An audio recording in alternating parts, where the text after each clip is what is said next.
नमस्कार, CSK news में आपका स्वागत है। तो दोस्तों, तालिबान राज पूरी तरीके से अफगानिस्तान में आ चुका है, लेकिन इन सब का जिम्मेदार कौन है? लोग पूछ रहे हैं आखिर कौन है इसके पीछे का जिम्मेदार? क्या अफगानिस्तान के राष्ट्रपति अशरफ गनी या फिर अमेरिकी राष्ट्रपति जो बाइडन?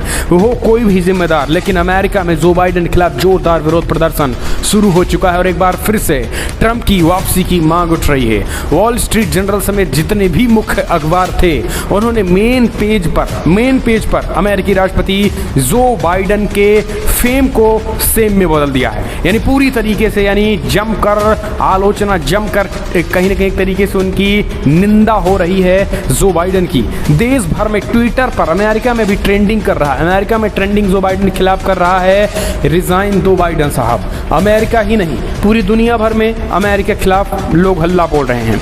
इसके साथ ही एक तरीके से हम कह सकते हैं कि अब ट्रंप ने भी इस पर चुटकी ली है और ट्रंप की वापसी की भी मांग कर रहे हैं। दरअसल ट्रंप के वापसी की भी मांग अमेरिका में ट्विटर पर तेजी के साथ ट्रेंड कर रहा है।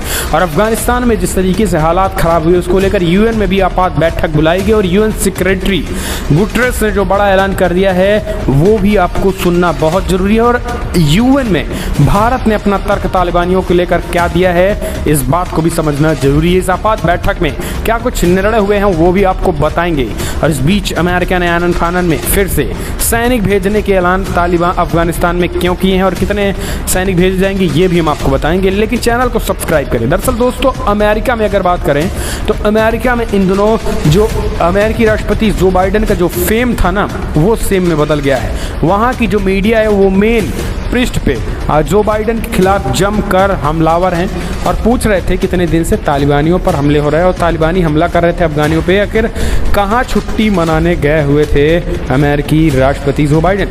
अफगानिस्तान से में अमेरिकी सेना की वापसी और वहाँ तालिबान के कब्जे के बाद पूरी दुनिया मीडिया में यूएस प्रेसिडेंट जो बाइडन की आलोचना हो रही है। वॉल स्ट्रीट जर्नल ने लिखा है कि यह जो बाइडन का अफगानिस्तान में सरेंडर है। न्यूयॉर्क टाइम्स ने अफगानिस्तान के हालात में लिखा है कि यह हार की वो तस्वीर है जिसे बाइडन देखना नहीं चाहेंगे। इस बीच न्यूयॉर्क टाइम्स अमेरिकी एक्सपेरिमेंट का शर्मिंदगी भरा अभ्यास बताया है। अमेरिकी न्यूज़पेपर ने लिखा है कि जो बाइडन इतिहास में ऐसे राष्ट्रपति के तौर पर देखे जाएंगे जिन्होंने अफगानिस्तान में अमेरिकी एक्सपेरिमेंट का शर्मिंदगी भरा फाइनल चैप्टर लिखा है। मॉडर्न प्रेसिडेंशियल हिस्ट्री में शायद ही किसी राष्ट्रपति के कहे शब्द उतनी तेज से वापस लौटे हों जितनी तेज़ी से बाइडन के 5 हफ्ते पहले ही उन्होंने कहा था। अफगानिस्तान में आप ऐसा नहीं देखेंगे कि लोगों को अमेरिकी दूतावास की छत से एयरलिफ्ट किया जा रहा है, लेकिन रविवार को जो तस्वीरें सामने आई वो जो बाइडन के उस बयान के ठीक उलट थी और वही था जिन्होंने इस चीज़ को उन्होंने नकारा था। न्यूयॉर्क टाइम्स ने भी एक तरीके से जो बाइडन पर बड़ा हमला बोला है। इस बीच द गार्जियन ने लिखा है कि अलकायदा फिर पनपा तो अमेरिकी जनता माफ़ नहीं करेगी। इसके साथ ही ब्रिटिश न्यूज़पेपर द गार्जियन ने लिखा है कि अफगानिस्तान को जो बाइडन की हार के तौर पर देखा जाएगा। अगर अफगानिस्तान से अमेरिकी सेना की वापसी और तालिबान कब्जे के बाद अलकायदा फिर से पनपा तो अमेरिकी जनता माफ़ नहीं करेगी। बाइडन ने कहा था कि अमेरिका ने अफगानिस्तान में $1 ट्रिलियन खर्च किया है। 24 से ज़्यादा अमेरिकी वहाँ मारे गए हैं। वे हमेशा के लिए नहीं चल सकता है। राष्ट्रपति को लगा था कि अफगानिस्तान में वापसी पर उन्हें क्रेडिट दिया जाएगा। अभी तक ये रोड़ा ही नज़र आ रहा है। विपक्ष सवाल कर रहा है जो अफगानिस्तान को कौन हारा है। इसके साथ ही द गार्जियन तो छोड़ो, इस बीच वॉल स्ट्रीट जर्नल ने लिखा है कि बाइडन का बयान पूरी तरीके से शर्मनाक निकला और आज तालिबान ने सत्ता पे संघर्ष कर लिया। तो दोस्तों, हम कह सकते हैं कि पूरी दुनिया की जो मेन स्ट्रीम मीडिया थी, बीबीसी ने लिखा है कि अमेरिका की साख पर सबसे बड़ा सवाल है और इतिहास की सबसे बड़ी हार है। आखिर अमेरिका इसे कैसे पचाएगा और अमेरिका इसे पचाकर कैसे जी पाएगा? आखिर अमेरिका इतनी शर्मनाक हार को कैसे बर्दाश्त कर पाएगा?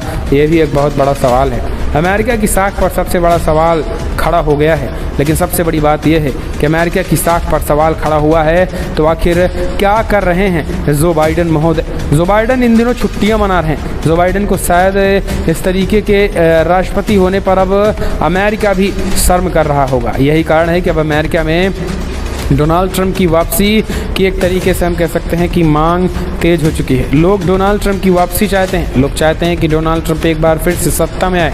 लोग डोनाल्ड ट्रंप की सत्ता फिर से चाहते हैं। यही कारण है कि सोशल मीडिया में ट्रेंडिंग करा रहे हैं। लोग चाह रहे हैं कि तेज़ी के साथ सोशल मीडिया में ट्रेंड हो रहा है कि एक बार फिर से डोनाल्ड ट्रंप इज़ बैक की बात कह रहे हैं। इस बीच CNN ने लिखा है कि अफगानिस्तान बाइडेन के लिए पॉलिटिकल डिजास्टर है और यह राजनीति में कहीं ना कहीं तरीके से उनको बड़ा झटका लगेगा।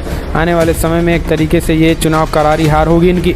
पॉलिटिकलों को अफगानिस्तान को लेकर व्हाइट हाउस पर भी हमला है, तो इस तरीके से उनका ये कहीं ना कहीं कारनामा जो बाइडेन का ये हिला देने वाला है और जो बाइडेन की राजनीतिक कैरियर को भी पूरी तरीके से ले डूबेगा।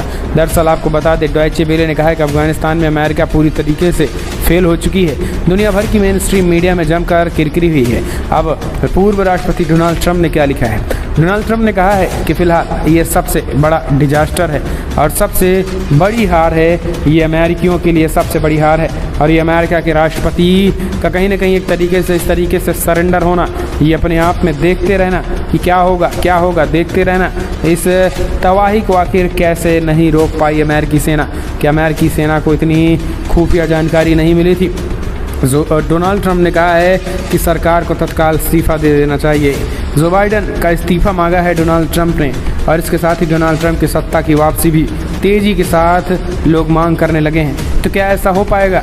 जानकारों का मानना है कि फ़िलहाल ऐसा हो नहीं पाएगा, लेकिन जिस तरीके का विरोध है आने वाले चुनाव में परिणामों में इसको कहीं ना कहीं देखा जा सकता है और परिणामों में इसका खामियाजा भी जो बाइडेन को मिलेगा, क्योंकि अमेरिकी नहीं चाहते हैं कि उनके देश में आतंक बढ़े और ये कहीं ना कहीं जिस तरीके से ओसामा बिन लादेन, अलकायदा जैसे आतंकी अमेरिका में भी बम फोड़ आए हैं, ये कहीं ना कहीं अब एक ओसामा नहीं, न जाने कितने हज़ारों और लाखों ओसामा पैदा हो गए हैं। तो ये संकट है। इस बीच यूएन में आपात बैठक बुलाई गई है। यूएन में आपात बैठक में सेक्रेटरी जनरल गुटरेश बोले हैं कि शरणार्थियों को कोई देश न लौटाए। वहीं भारत ने कह दिया कि आतंकियों का ठिकाना अगर अफगानिस्तान बनता है तो फिर उसे भी ठिकाने लगाना ही होगा।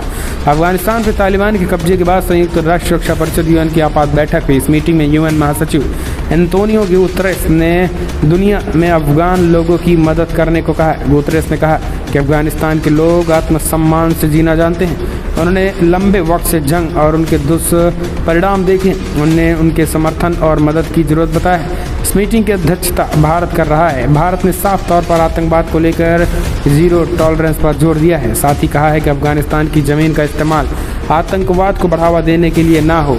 मीटिंग्स में यूएन महासचिव गुतेरेस ने कहा है कि आने वाले दिन अहम होंगे। दुनिया भी हालात पर पैनी नज़र रखे हुए है। हमें अफगानिस्तान के लोगों को अकेला नहीं छोड़ना है। कोई देश शरणार्थियों को वापस ना भेजे। तो यूएन ने कहा है, भारत ने कहा है कि अफगानिस्तान को आतंकियों का ठिकाना नहीं बनना चाहिए। अगर तालिबानी एक तरीके से आतंक की तरफ बढ़े और दूसरे देशों को हानि पहुंचाने की कोशिश की तो इसका भारत कड़ा विरोध करेगा और इसको पूरी तरीके से कुचला जाना चाहिए। तो यूएन ने एक तरीके से आतंक को लेकर यूएन में भारत ने अपनी बात रखी है। बड़ी खबर में इतना है, लेकिन अगर आपको वीडियो पसंद आया तो लाइक करें, शेयर करें और जो जिस तरीके से बाइडेन का विरोध और डोनाल्ड ट्रंप की वापसी की मांग